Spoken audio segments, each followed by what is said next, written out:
Oi, tudo bem? Eu sou o Rodrigo. Há um tempo atrás, no Mato Grosso, eu morava num lugar, assim como eu moro aqui, na cidade onde eu resido hoje em dia, num local onde o circo também se armava. Onde os artistas chegavam, montavam o circo para conseguir fazer suas apresentações. Na época eu tinha 7 anos de idade, ou 6, eu não me recordo muito bem. E eu ficava sempre nesse ambiente, eu ia no circo, gostava de assistir o espetáculo e tal. Só que teve um dia que eu estava lá brincando com os meus amigos, e aí chegou a caravana do circo. E eles começaram a trabalhar naquela caravana. Desceu um homem magro e tal, chamou todo mundo, chamou a criançada para poder trabalhar, dizendo que ia dar um ingresso para quem ficasse lá. Eu, lógico, junto com meus amigos, fui correndo lá e quis trabalhar no circo. Algumas das crianças acabaram fugindo, não quiseram ficar lá não, ficaram com medo, porque antigamente tinha aquela história de que o circo roubava a criança, né, e levava embora.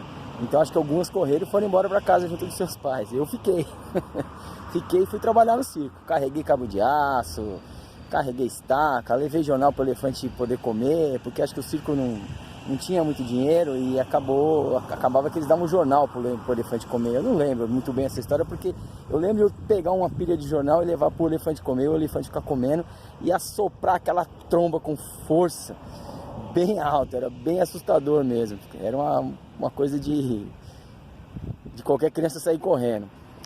E o elefante ficava preso por uma corrente travada no chão, né? Então eles usavam o elefante na época para conseguir fazer a força do trator hoje em dia, né? Que hoje em dia usa esse trator no circo, mas antigamente usava o elefante.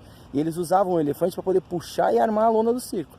E armou a lona do circo dessa forma. E eu fiquei o dia todo vendo isso daí. Quando a caravana do circo chegou, devia ser umas 9 horas da manhã, e eu estudava na tarde e fui nesse espaço para poder brincar com meus amigos, soltar pipa, correr, jogar bolinha de gude e tal. Quando eram 5 horas da tarde e o circo estava armado, o pessoal chamou, recolheu tudo e colocou a criançada sentada lá na arquibancada para assistir algumas brincadeiras que eles estavam fazendo lá, divertir a criançada e tal. E presentear a criançada que tinha trabalhado lá, que era um ingresso para o circo, né? E eu estava lá esperando meu ingresso. Nesse meio tempo que estava acontecendo tudo isso, e eu estava entretido lá com o capataz que estava, acho que era o proprietário do circo, estava fazendo toda a obra, puxando toda a obra com todo mundo lá para poder levantar o circo, organizando tudo, fazendo um buraco no chão, fincando estaca, fazendo um morto. O morto é um argumento que se usa, uma ferramenta que se usa no circo, que é um pedaço de pau enrolado com um cabo de aço, e eles fazem um buraco no formato de um T no chão. E aí coloca um pedaço de madeira com o cabo de aço travado, que é para poder segurar as partes mais pesadas do circo, né? A lona, e fazer os tirantes, os puxadores que precisam de mais força. Então se faz um morto no circo. E eu tava lá no picadeiro já, o circo já estava armado, estava tudo pronto. Eu olho pro lado de fora, olho pra rua assim e vejo meu pai parando a bicicleta, encostando a bicicleta na rua. E vem entrando no circo, atravessa o picadeiro com uma cara assim, muito brava. E já me pega, tropeço e pontapé e me tira de lá de dentro, e muito bravo comigo, me tira da lona, debaixo da lona, me leva pra casa e me deixa de castigo por uma semana. Imagina só, eu saí 9 horas da manhã, 9, 10 horas da manhã para poder brincar com os meus amigos, e eram 5 horas da tarde a hora que meu pai me encontrou, mais ou menos. Imagina a preocupação que eles não estavam. Não tiro a razão do meu pai da atitude dele, de verdade. O que ele fez foi uma repreensão e eu acho que um desabafo. E ele não se conteve na hora ali comigo e acabou descendo um monte de tapa e safanão na minha orelha. O que aconteceu foi o seguinte: eu fiquei uma semana dentro de casa, sem poder brincar com os meus amigos, sem sair dentro de casa. Só que no final desse castigo que meu pai tinha me aplicado, eu saí e fui aonde? Fui direto pro circo. Chega na bilheteria, o pessoal já me conhecia. A moça que estava na bilheteria era contorcionista e trapezista do circo. Ela me apresentou para todo mundo. Ela é uma moça muito bonita, né? Um cabelo negro, longo, comprido. E eu assisti o espetáculo. E no final do espetáculo eu fui conhecer os outros artistas dentro da comunidade ali. Fui nos trailers, visitei os trailers, conheci as pessoas, contei a história do que tinha acontecido. Todos se divertiram porque tomei um monte de tropeço e safanão atravessando o picadeiro.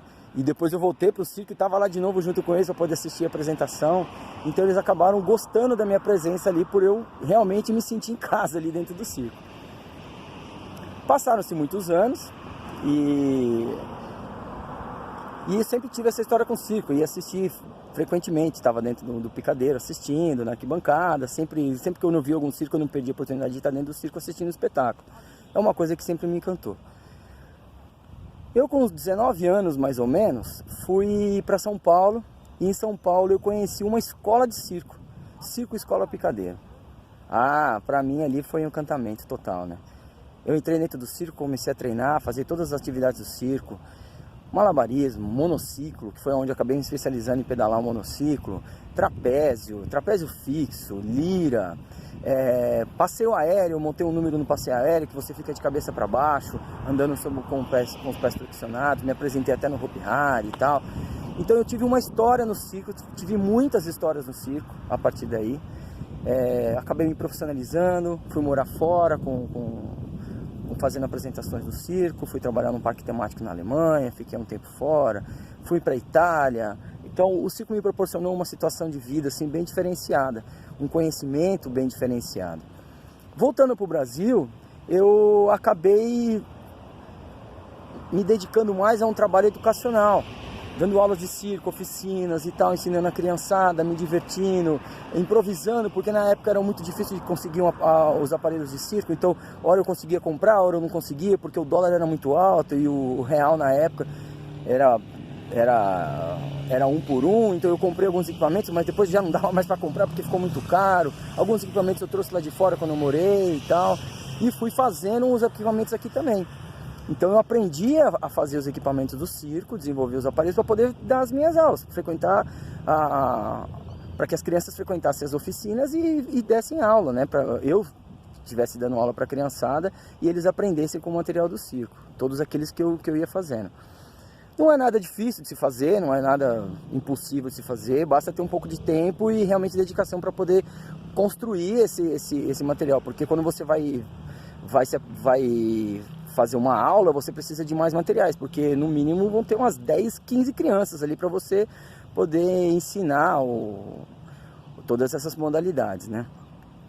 Com essa experiência toda de anos, 20 anos de aula e tal, dando aula em escolas, em centros culturais, SESCs e academias e tal, eu acabei constituindo um formato onde a linguagem de movimentos fica mais simples para que eu consiga comunicar para aquelas pessoas que estão aprendendo como executar um movimento em cada aparelho. Então com isso eu desenvolvi uma metodologia. Essa metodologia eu coloquei o nome de circo multiplicador. Por que circo multiplicador? Porque eu quero que as pessoas aprendam com isso. Porque na realidade o que é o circo? O circo multiplicador. O circo multiplicador é uma situação onde as pessoas trabalham em conjunto, cada um precisa de um o tempo todo, um precisa do outro o tempo todo. Eu vou trabalhar 1 hora sozinho, 1 hora com meu amigo, 1 hora com minha amiga, mas é evidente que no circo um precisa do outro o tempo todo, esse trabalho fica evidenciado. Então o que eu quero? Eu quero que as pessoas aprendam isso, trabalhem em conjunto, vamos lá, vamos se divertir, vamos conhecer coisa nova, vamos fazer força, sabe? Ter muita flexibilidade, o circo exige força e flexibilidade, coordenação motora. Então a ideia do circo multiplicador é realmente isso, é expandir para todo mundo essa situação positiva de trabalhar um com o outro, de termos pessoas trabalhando umas com as outras e entender que nós precisamos um do outro o tempo todo. Se você quiser saber como é mais um pouquinho do circo multiplicador, eu vou deixar um link aí embaixo, em algum lugar, aqui, ali, aqui do outro lado, eu não sei ainda estou descobrindo como é que eu faço isso, mas eu vou deixar um link e aí você acompanha o circo multiplicador nas mídias sociais, ou pelo Instagram ou pelo Facebook, tá bom? Obrigado!